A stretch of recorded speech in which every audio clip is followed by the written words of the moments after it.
Hey guys, welcome back to the channel. This week we're doing something new. I'm doing a whole tech roundup of what happened this week. Before we begin, make sure to subscribe and like and comment this video because that will help me out a lot. Okay, so let's get started. I'm going to list down everything that's going to be in this video. If you want to skip ahead, that's just fine. First, we're going to start with the PlayStation Network shutdown, which was a huge disappointment. Then we're going to talk about GTA 6 coming out on the Switch 2, GTA 6 release date, and how much GTA 6 is going to cost, and the PC requirements for GTA 6, which might shock you. Then we're going to talk about the new iPhone that is supposedly being announced next week, the new Apple Invitations app, which is very cool. 5090s are bricking. We're going to talk about that. We're having some issues with 5090s. We're talking about a new Steam console that's in the works. And then Apple introducing Starlink to the iPhone in a free update. And then one more, the Switch 2 game boxes are going to be a certain size. So that's the whole list. Feel free to skip to the part you want to watch. So on February 7th, the PlayStation Network went down at 6 p.m. and it came back online the next day on February 8th, which is today, at around 2 or 1 p.m. Eastern Standard Time. That was 18 hours with no PlayStation Plus, no online games, and only a handful of games that could actually work that you have downloaded or if you have physical copies. And I gotta say, the community was absolutely amazing today. We saw so many people going on TikTok, posting stuff about it. It was really a huge community moment, but it was still sad to see people suffer that only have PlayStation consoles, which makes me want to say, guys, don't get one console. You need to have at least a Switch on the side or have a PC. Don't want to put all your eggs in one basket. There are people out there that say that the Switch 2 is not for real gamers, and I cannot agree with that at all. The Switch 2 is a game console just like the PlayStation 5. There are gamers that play each. I have all three consoles. I don't have my Xbox anymore because I have a PC, but you catch my drift. You know, people need to have other options and not just one option if you're a serious gamer. The only games you really own are your physical copies, so guys, after this, I think a lot of people are going to go to GameStop and think GameStop's cool now and buy a bunch of physical copies. But currently, right now, we're not seeing a full coverage of the PlayStation Network. I think it's going to take maybe a day or two, but the US, Australia, Canada, and some countries in the UK are saying that they have PSN, so that's good news. And PlayStation never came out to say what happened, but I think we all know that there was another hack just like in 2011, and if I were you, I would be careful about your personal information on your Sony accounts. Maybe take away some credit cards or whatever. So the CEO of Rockstar's parent company on quote said, "We actually would fully expect to support the Switch 2." He also said that the Nintendo Switch is becoming more of a adult-friendly console. I think this is great news. He also said he wants to have all of the lineup on the Switch 2, which makes sense. They're going to make a lot more money if their games are on every single console. But of course, I know what you guys are thinking. How is the Switch 2 going to run GTA 6? Okay, here's the thing. I think it can run it, but maybe at 1080p docked mode with DLSS 60 frames per second. We'll have to see, but maybe it'll be a really good port like The Witcher 3. You know, time will tell, but I'm not really betting on it's going to be that great. It's also confirmed that GTA 6 is on track to still come out this year in the fall from the same person, the CEO of Rockstar's parent company. He quoted that also. As you guys might already know, GTA 6 is going to cost around $80 to $100 according to some leaks. I think this is terrible because more game studios are going to be like, hey, I guess the consumers are going to pay more now. Let's make our game more expensive. True, maybe the huge AAA games like GTA 6 will be a higher price. We'll have to see. Some people are speculating what kind of PC requirements we need for GTA 6, and let's go through a few. So I think this website is pretty realistic with their estimations on what the requirements and the recommended requirements are.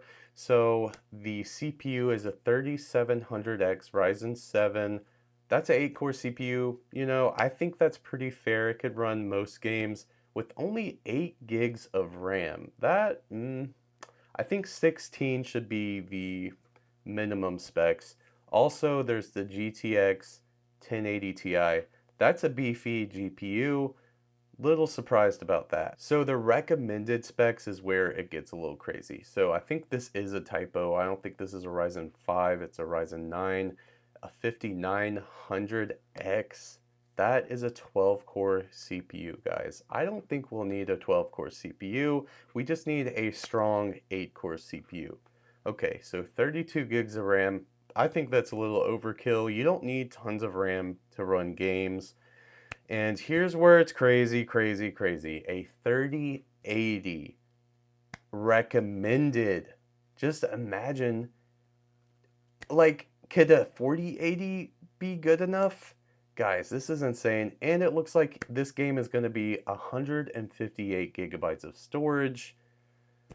Yeah, this game's gonna be massive. Of course, let me know in the comments what you think about these recommendations and what these requirements look like. Okay, here's some exciting news for Apple fans. Next week is gonna be a surprise little update. We're getting the new iPhone SE 4 and it's gonna be under $500, but it's gonna be Apple's first iPhone with an OLED screen that's under $500. It's going to have the same design as the iPhone 14, which came out like 2 or 3 years ago, which I think is pretty fair. It's going to have a 48 megapixel camera on the backside, but there's only going to be one camera.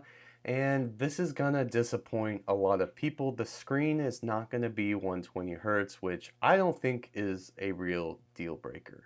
The biggest thing about this launch is Apple's new custom 5G modem, which they're going to announce for the first time during this little website update. I don't think it's going to be an event. So yes, it's not going to have a Touch ID anymore. It's going to be Face ID, and we're going to get probably the same processor that's in the iPhone 16, and it's going to have 8 gigs of RAM. So yes, you could do Apple Intelligence, which I think this is going to be Apple's most successful phone that's under $500. And of course, it's going to have USB-C. Apple came out with a new app that's basically a Facebook invitation app where you could make like a group chat and just invite people to events. It'll have a GPS location, everyone that's invited, and the person that made the invitation could boot people out.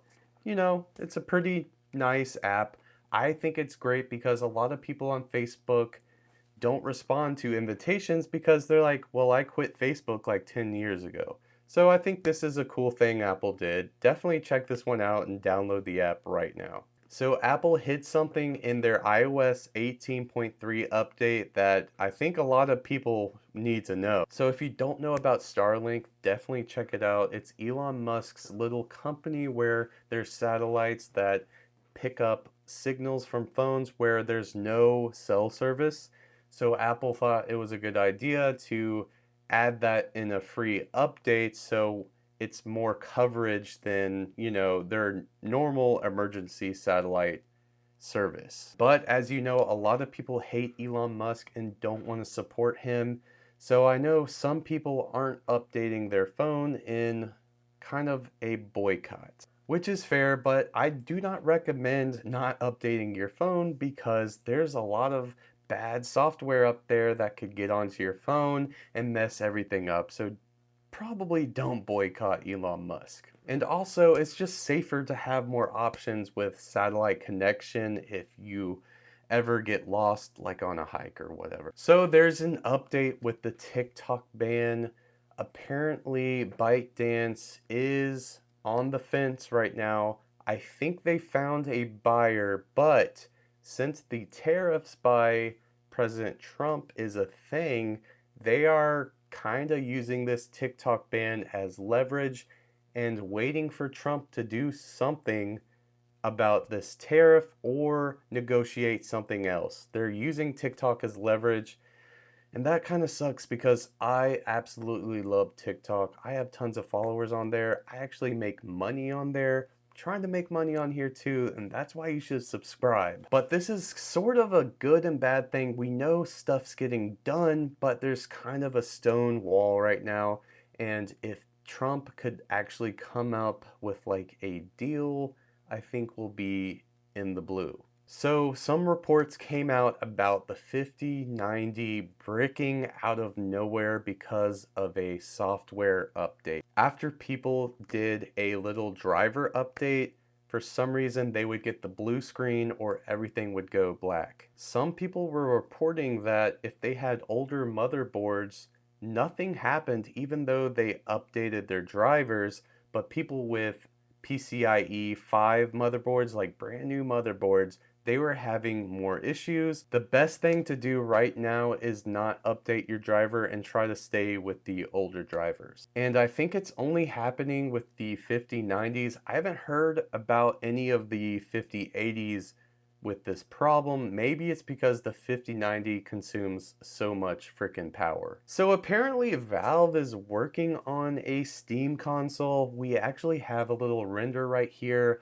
of the controller, and honestly it's looking a lot better than their old controller, which looks similar to Mickey Mouse. I think this is a good move for Steam because Xbox is kind of out of the picture. Maybe another competitor could come in. That means all these game companies are gonna have to compete more because Valve is gonna come out with original games that you could only play on your Steam library. This is the last thing we're talking about.